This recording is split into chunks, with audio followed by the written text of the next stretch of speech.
Hi, my name's Rasie. It is so awesome to be on the online prosperity show with Prosper. There is so many goodies in there, and you can expect different topics from childhood on self-leadership, entrepreneurship, anything that you need right now. There's a lot of goodies. I look forward to hearing what you have to say after.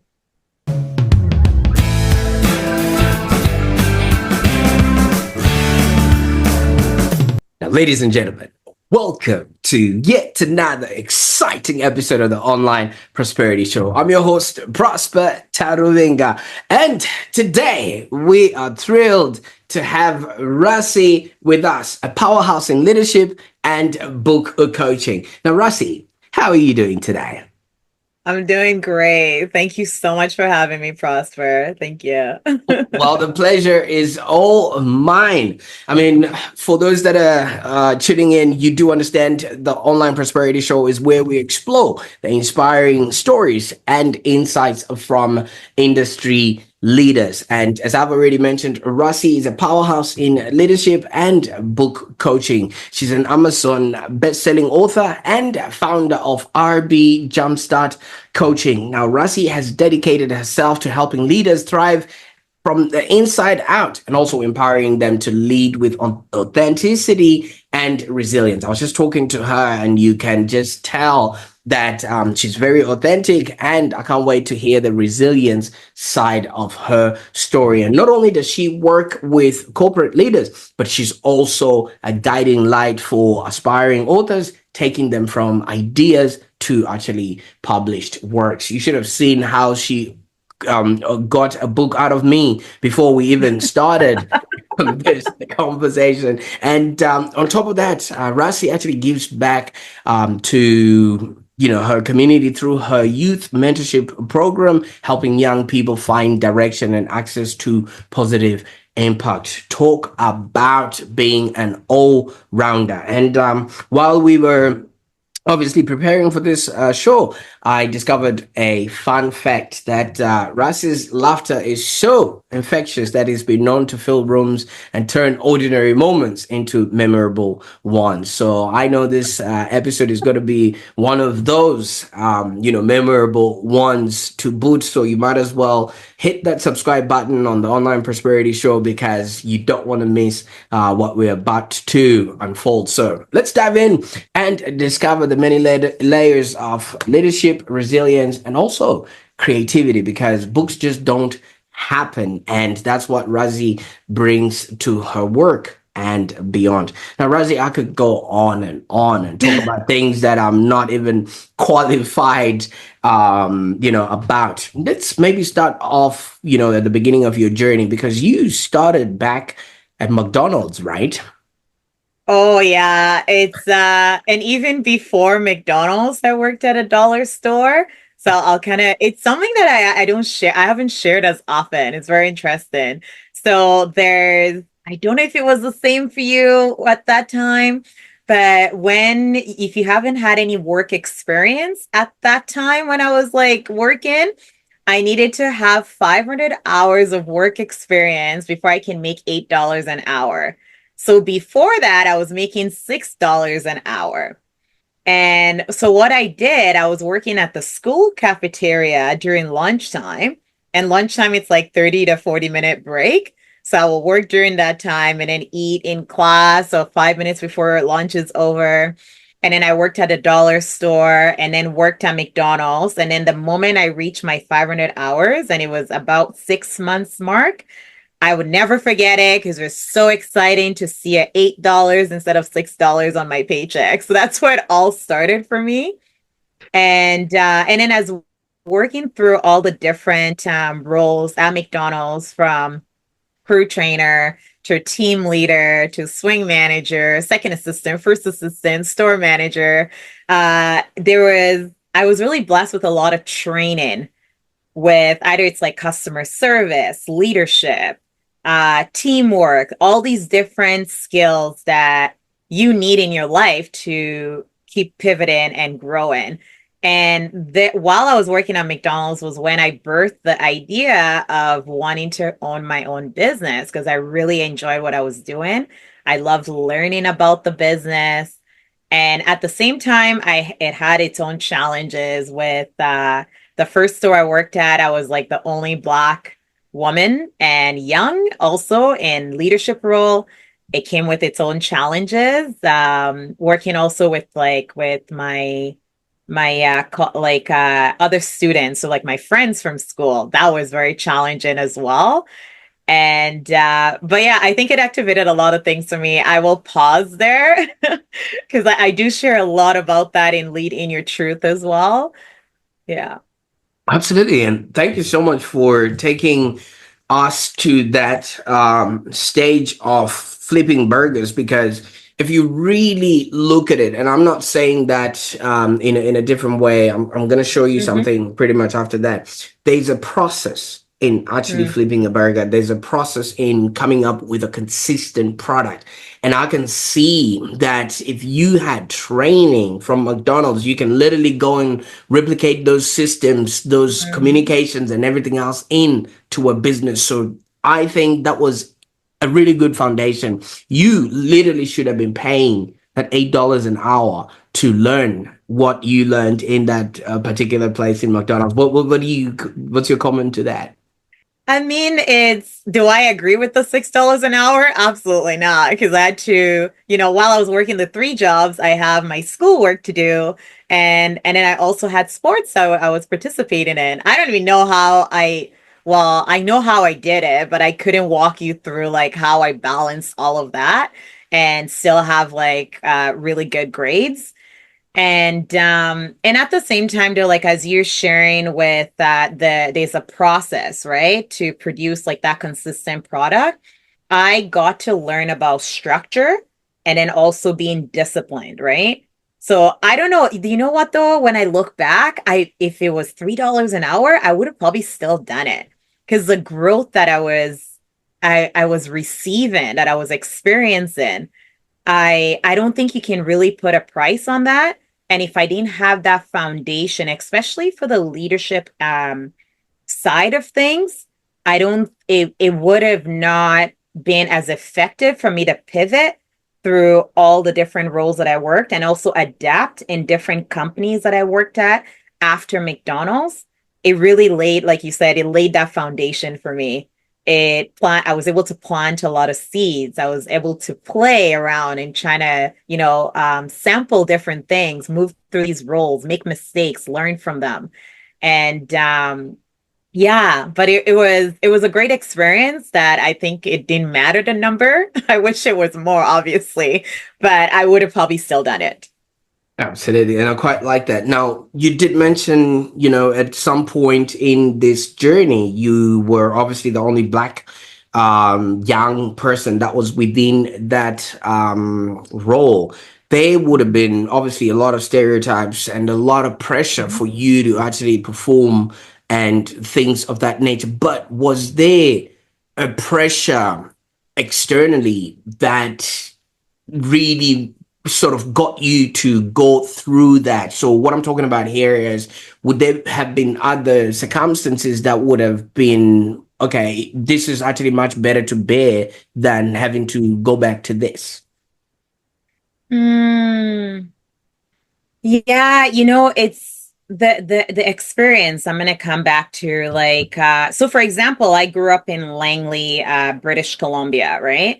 And at that time, even in my school, there was four of us who were Black from, in general, right? So when with the store I was working at, my first store, I was the only Black person.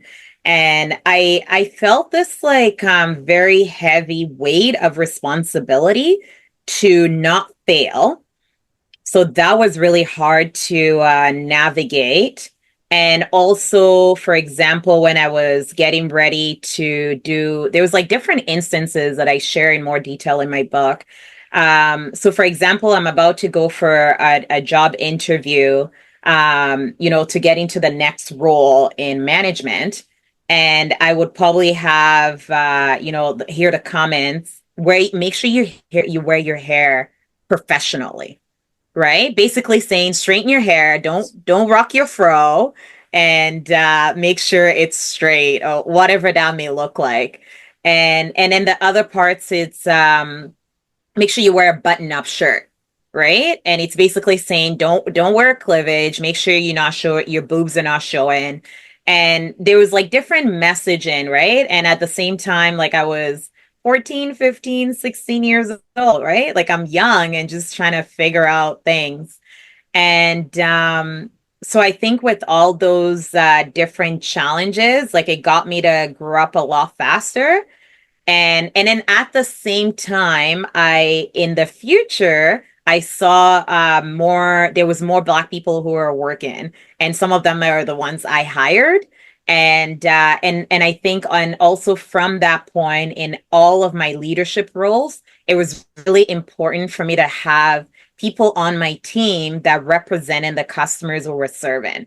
That was really, really important. So I think from that experience, I learned that like how important it is, right? And I also enjoy connecting with Black people in the community who came to that McDonald's for, for their food.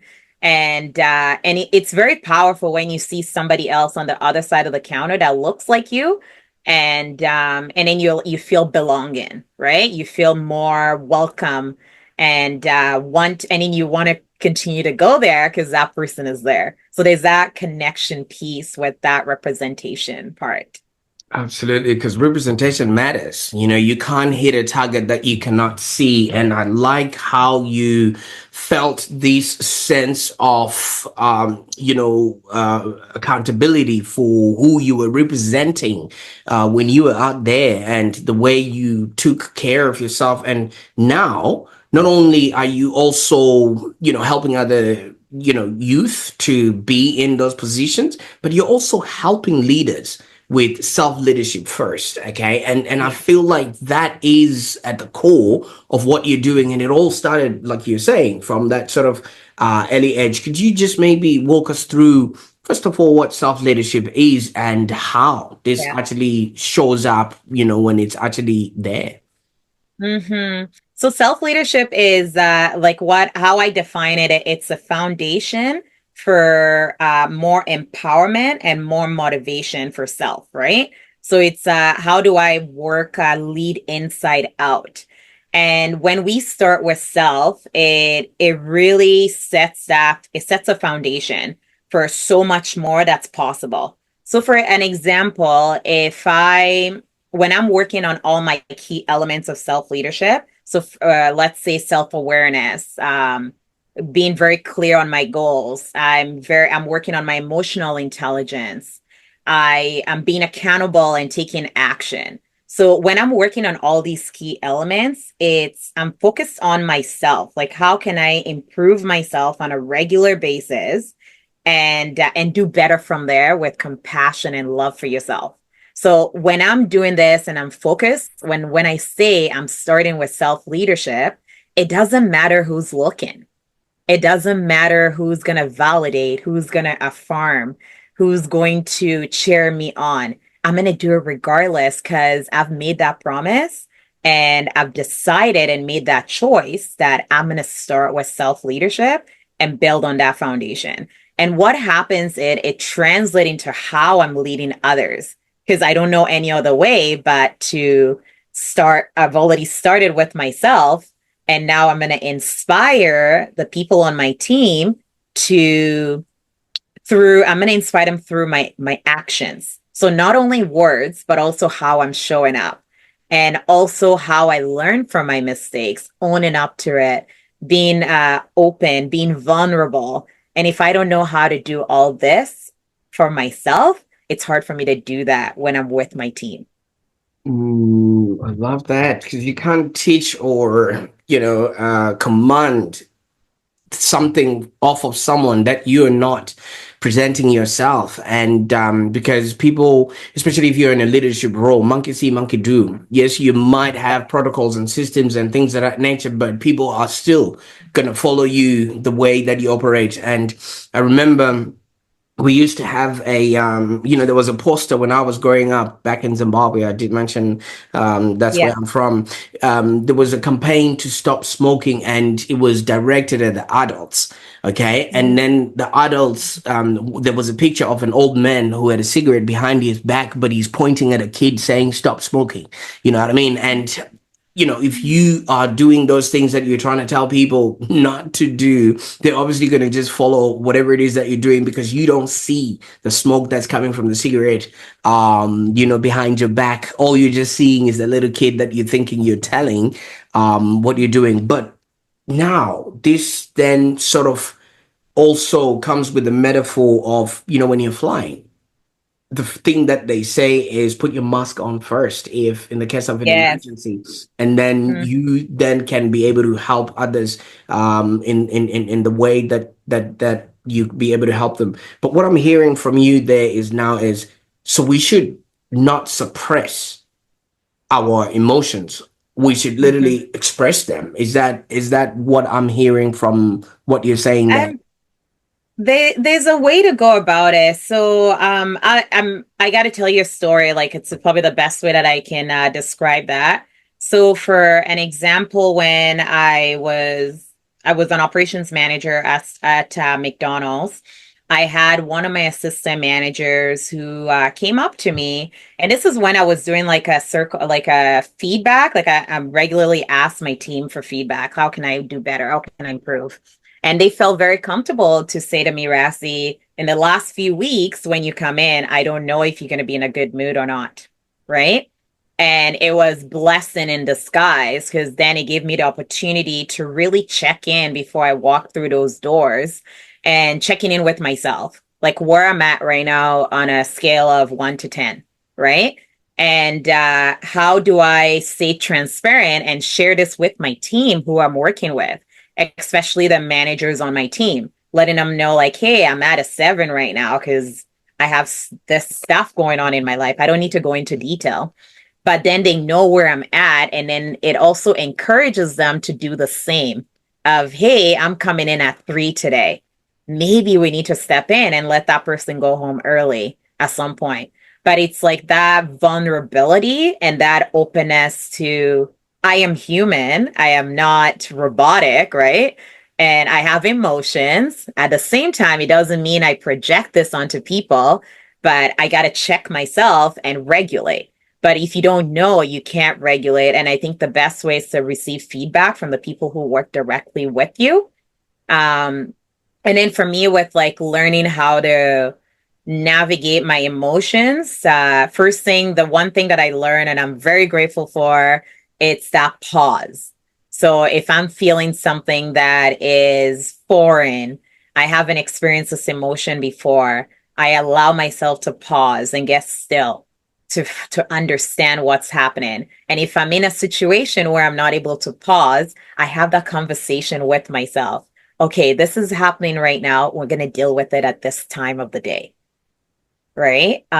So for example, when I was going through deep grief, I I would have that conversation with myself between the hours of 9 to 5 and remind myself that at 5:30, we can completely break down when we get home. We can cry and let everything out and process that and learn from it.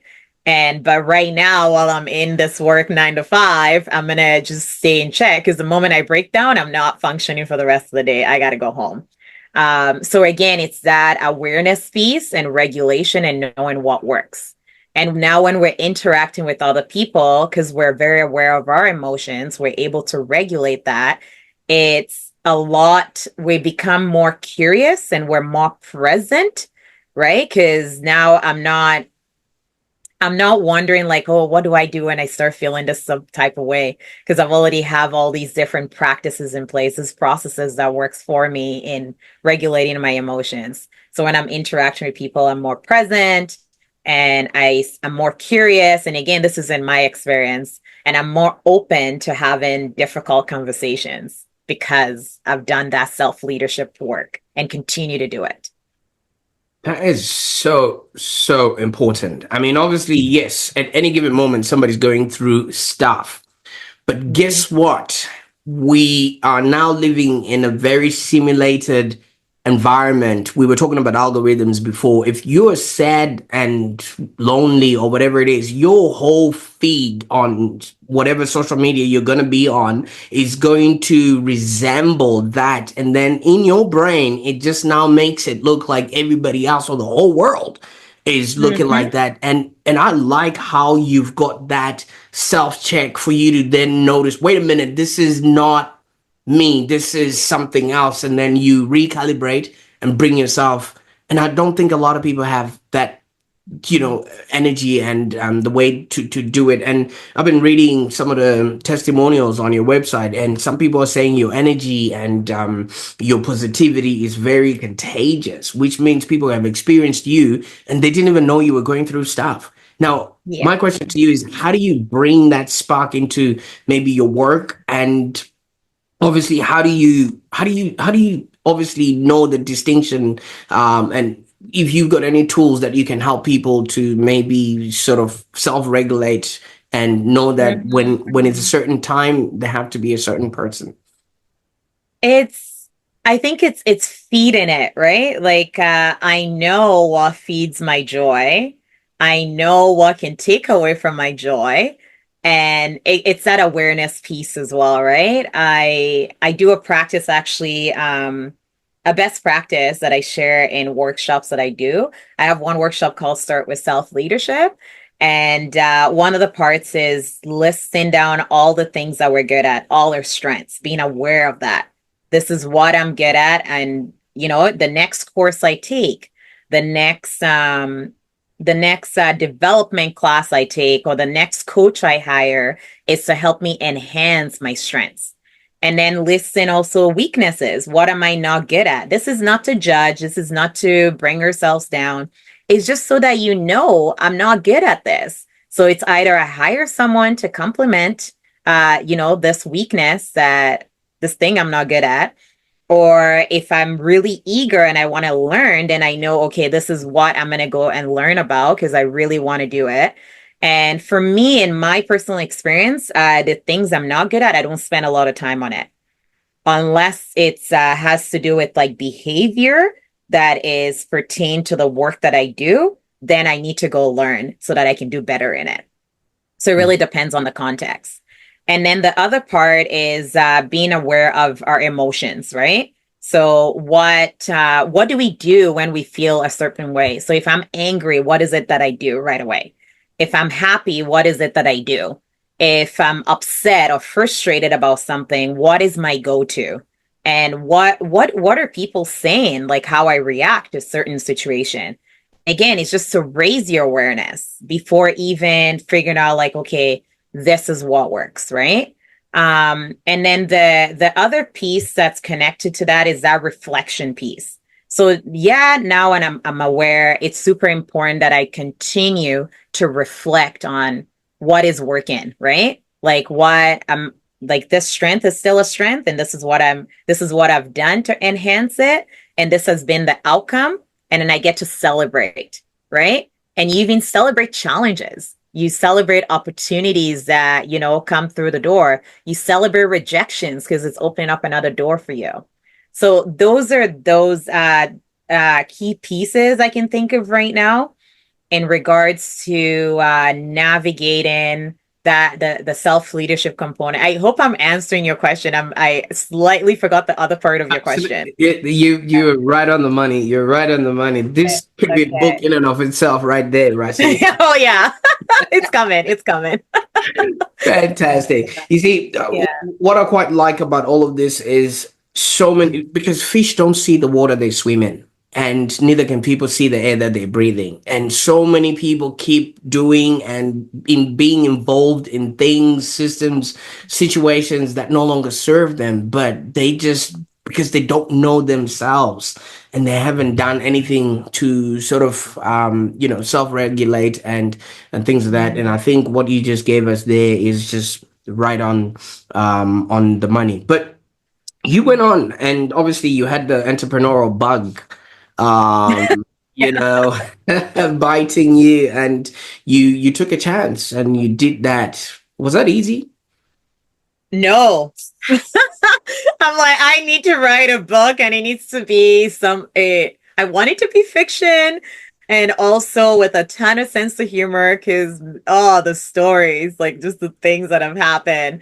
The moments of like be laughing at myself just like when things just hit the wall. And I'm like, that's all I can do right now is laugh. Like I can't even get angry. It's not even worth it. And then figure out, okay, what's my next route? But so my entrepreneurship's journey started for me. So it'll be probably about 10 years ago now. My first aspiration was to open up a coffee shop. So when I was working at McDonald's, I was like, okay, I want to open up a restaurant. And then I started working for Starbucks Corporation. And I was like, okay, I could do a coffee shop because I really love the concept of people feeling very welcome and they're able to see people who look like them in the store. And there's this ambience, the music, the laughter, the connection. I was like, and then I wanted to put in that African theme to it, have some like live music. So there's all these different ideas.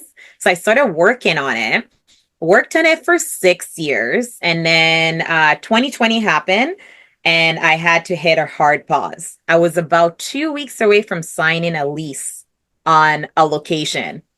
I now when I look back, it's a blessing in disguise. But then I was like, why? Like, why is this happening? Like I was felt very because I'd invested money into it, a lot of time. I ended up in the hospital at some point, working through it because I'm working about 50 hours, 40 to 50 hours a week, and then working 20 hours on working on my business plans. And that's all I was doing. Like my social life kind of took a hard pause because I was like, I need to open up this coffee shop. It needs to happen now. And through that reflection of not opening up my coffee shop, that's where I birthed leadership coaching at RB Jumpstart Coaching. And I worked with a business coach, started that, and I made a promise to myself that I'm going to do everything different. So everything that I've learned in those first 6 years, I needed to do different because there's a lot of learnings there. And what I didn't know, it was preparing me for this era of my business. And as I was moving through it, and one of the things as well for me, and I recently wrote a post on this, and it's for me, I needed to be transparent with my employer of okay, this is what I'm working on right now. Like no secrets, like no hiding. Cause where I was going, like that's my destination. And if I was working with an employer who was not in, not agreeing with it or kind of think I'm not like kind of against it in a way, like a passive aggressive. I was like, okay, this is not the place for me. I needed a place where it was well in alignment with my values, right? And so I started working for a nonprofit and it was perfect because I asked for the flexibility. I got that. And the thing is like I'll go 100% on my job. I'll go 100% on my business. And then with doing that, I needed to schedule ahead of time each year, schedule all my sick days, for doctor's appointments, schedule my vacation days, and plan, okay, this is how many hours I'm going to work this week. And then I'm going to balance it on the other week.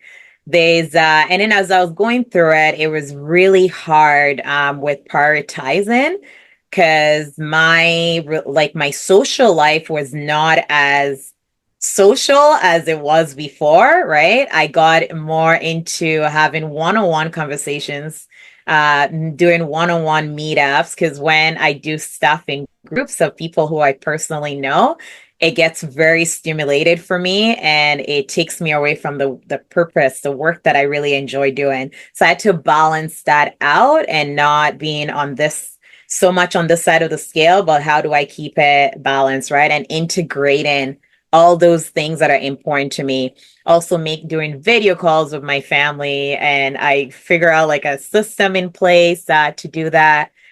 And I think as I was like moving through, the busier my business got, that's when things got really challenging for me because I had to make a very important decision. So am I going to reduce my hours on my full-time job where I'm not certain if this income is going to come through from my business because it's all it's there's a lot of uncertainty like on that end until you're in a space where you've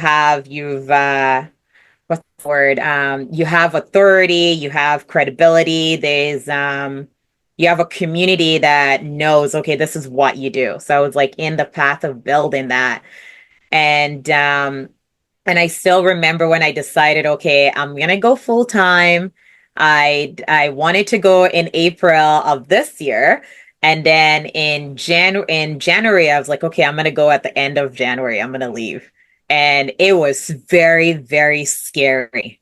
Like I can't even, I don't think I could put it into words, like the anxiety, because I'm like, I don't know if I'm gonna make the money, but I know I'm prepared, right? There's just two voices that come up. One is like really scared, and then the other one, it's like, we've done all this work in the last like 9.5 years. Like, you're gonna be okay. And then there's other challenges too when you go into fully self-employed and you've worked for an employer your whole life up to that time and undoing and then unwiring from the 9 to 5 and doing your own schedule how you see fit and flexibility, do the things that you want to do. That was really, really hard for me. I lived with like some guilt. And let's say for example, between 12 to 2, I'm like, I'm gonna go for a hike, right? I live in a beautiful city in on the Sunshine Coast. And I'll come back from my hike and I feel this guilt. I should be working at between 12 to 2 p.m. Like that's what people do at that time. And so it took me some time to process that. I will probably say about 2 to 3 months and having lots of conversation with other entrepreneurs in my community and friends and family. And then I was like, okay, I got this. I got this. It's all good. Absolutely. I can only imagine. And, work becomes different, like, Hmm. look at this, you and me. I don't know about you, but I'm working right now. I'm at work. Yeah, same here. Yeah. And laughing. You know what I mean? So it now takes a whole different definition. It's not necessarily applying and sweating and everything else, but it's what you Hmm. put into the hours, not necessarily the other way around. And I can only Hmm. attest to that because I think when I started work, that's when I started also enjoying cycling. And I was out cycling another day and my phone rang and I didn't know what to do because when you're cycling, yeah, I didn't know whether to pick it, stop, or whatever. And Yeah. and then I was like, well, no, wait a minute. This can wait. I'm cycling right now. But I was not just in a daze. And by the time I stopped, the phone had gone already. Now I had to now just return the call. And it just interrupted my whole day because that for me was like, no, you're not supposed to be out in the trails. You're supposed to be at your desk working. So it works out like that. But you've gone on and obviously created systems around that. And now you're also teaching others how to write a book, and you've written 3 books of your own, that have Hmm. become bestsellers. Congratulations. Like, Thank everybody who's you. watching this is probably just asking, how does she do this? It's a great question. That's a really great question. It's the one thing I will say, and many other authors will probably relate to this, it's I tried year after year writing a chapter here and there, and it was probably almost 2 decades before I produced my first book, Lead in Your Truth. The first time I had the aspiration to write and publish a book was when I first moved to Canada. And I'm originally was born in Sierra Leone. My ancestors migrated from Guinea to Sierra Leone, where I was born. And so moving from there, I walked into our chapters in here in Vancouver, and I saw all these books on the table, and there wasn't a woman on the cover, even a black person on the cover. And then this thought came up, right? It's like, what if you were to write a book and have your face on the cover? And so instantly, though, like the moment I had that thought, my self limiting beliefs took over. You're a refugee. You just moved to Canada, like why would anybody want to read your book? You've just gone through all these struggles. But it's the interesting part, all those different thoughts of self-limiting beliefs, these are things that I need to write about. But at the same time, I needed to go through the journey that I did to get me ready to write. And this is something that I say to some aspiring authors, when we get on a discovery call, that's also a place where I discover, okay, this person is not ready yet. And then I'll give them something to go and do, and then they get back to me later. And I think that readiness piece is so important to, and there's so many components of it, right? It's, let's see, if you're telling stories from your trauma, have you healed from it? And or have you started the healing process? Because it's going to land different when you're going through and writing that. If you're writing about processes, systems, right? Do you demonstrate these? Like, how can you show that it works, like through your experience, or or people who have tested the system? So there's so many readiness pieces. So when I wrote Lead in Your Truth, before I did, I interacted and connected with 30 plus authors. I needed to know everything there is to know about writing and publishing a book, what it entails, like what am I going to experience, what are the challenges that can come up. I'm a very curious person. I need to know before I step into something new. And I don't wait for the information. I'm going to go out and find it. I know that is always a way, no matter what. And so when I got to write my book, Leading Your Truth, it took me about 60 days to write and publish. And it wasn't about the speed. I was very determined. I like the drive was there, the discipline was there, the prioritization was there.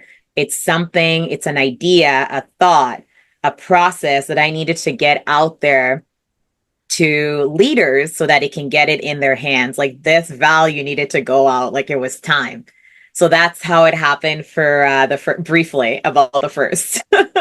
Absolutely. Well, thank you for that sort of lived experience, because now you're helping others be, do, and have a happier existence. And I viscerally believe in life, we're here to live, to learn, and to contribute. And like you said, when you learn as much as you can, you will be able to live the best life, or the life that you can then contribute to others in the form of either a book or podcast like this, or if you're lucky enough, being a guest on the Online Prosperity Show. Now, it does sound like the process Yeah. of writing a book and publishing a book can be such a journey. It's not Hmm. just the content aspect itself. There's a lot of mental stuff that goes into Oh it, yeah. because people feel exposed. You did mention that it just puts them out in the bay, and I think you're handling it well by getting them ready and actually Yeah. have proof that this has actually worked on other humans, not just themselves, etc., and things of that nature. So if people are maybe looking to explore getting on such a journey with you so that you can work with them, what would be the best way to get a hold of you, or where would they begin? So I actually started doing info sessions this fall. I was a lot of discovery calls, quite a few discovery calls that I was on in August, a few aspiring authors I connected with. That's where I kind of developed the idea is like, okay, let me do info session. It's less intimidating. There's no expectation.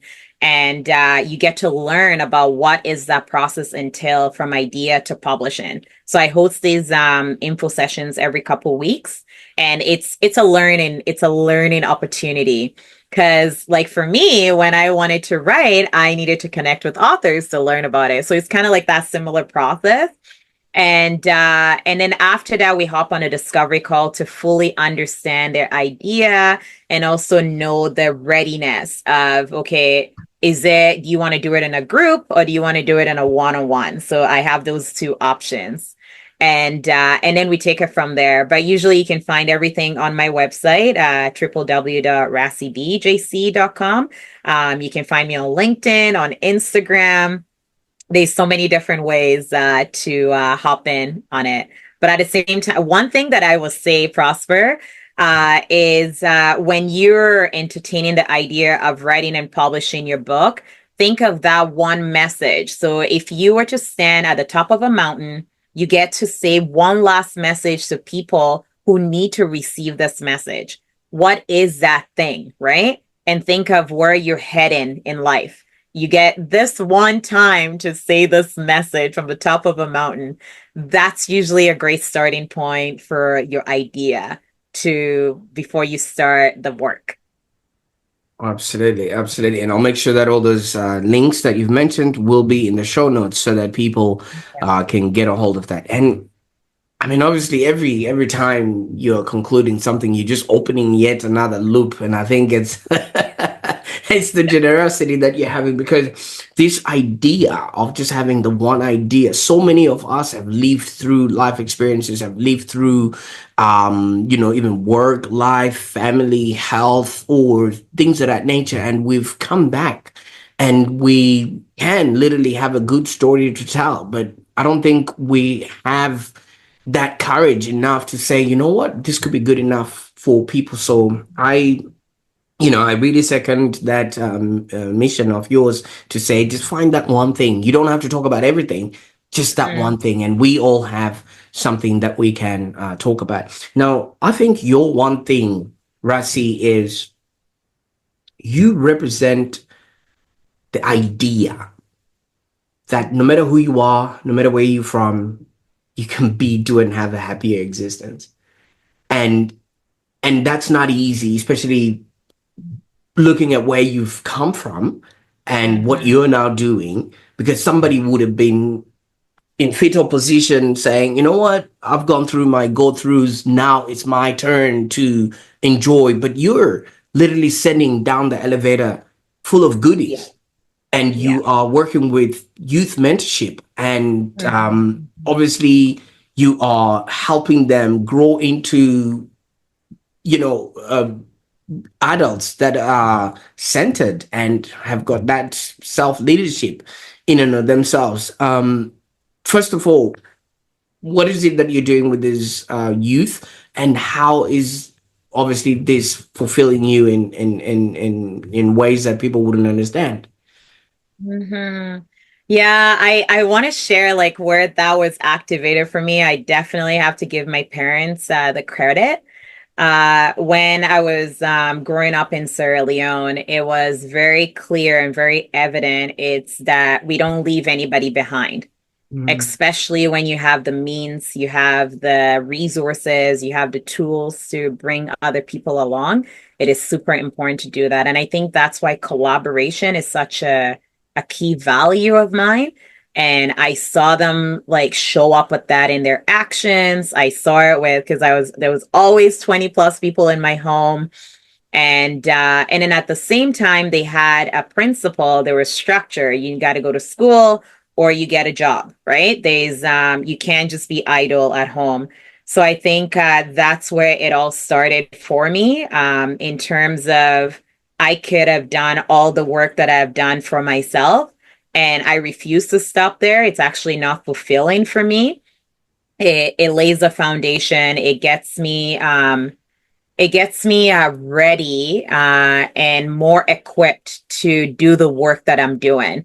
And with the youth part of it, it's when I was, like 15 years old, there are tools and resources that I needed that I got from McDonald's, which was I'm really grateful for that. And at the same time, I also needed mentors who looked out for me. They didn't come. It wasn't about what can they get out of it, but it was about how can I help Rasie. Like she's very motivated. She's very, clear on the goals that she's going after. And I had incredible mentors who did that for me. And where I saw the gap, especially during the pandemic, there were so many youth who were motivated, but it didn't have other adults or people who have done well for themselves, and they're in a good place. And I'm not saying just financially, but also resources, right? Tools in place. They have lived experiences where they can offer 15 minutes of their time. Either it's like through messaging, a direct message, or hopping on a Zoom call and just holding space for youth, like just 15 minutes. how can I help you? And that's what they need. And this is what I found. I discovered through my conversations in the back end. And that's what led to that youth mentorship program. And there's so much more like, on the other side of that before that was activated to work with youth. And as we're going through the program, it's they want to be seen, heard, and understood. And I think it's the same for adults as well, right? And then how I look at it, these youth are a future, right? If I don't do my part in paving the way by, offering resources, and either it's like my time, my energy, or financially where I can, I don't know if I'd be able to be okay, like be fulfilled within myself. And that's why, I founded a youth leadership training society. So we did the youth mentorship program, and then I founded the youth leadership training society, where we now have a board and we have volunteers. And right now we're trying to secure funding so that we can run multiple programs across, and it's for 80% of youth in BC, British Columbia of Canada, and 20% of youth can be from anywhere in the world. Well, I mean, obviously, with the work that you're doing and the sort of example that you are leading these youth, I can only see a brighter future, for those that are involved. And on behalf of anyone that would have access to this leadership training, thank you, Rasie, for doing your part in making the world a better place. I mean, you don't necessarily need to be a millionaire or billionaire or Mm, trillionaire to yeah. change the world, but the little bit of what you can do, and you've taken your life story and your experience and you've put it all together into something that can then help others be, do, and have a happier existence. I can't thank you enough for even gracing us with the presence on the Online Prosperity Show today. It's just remarkable. But it would be remiss for me to not ask you this, Rasie. You are training youth right now, and people that are in an age where you introduced us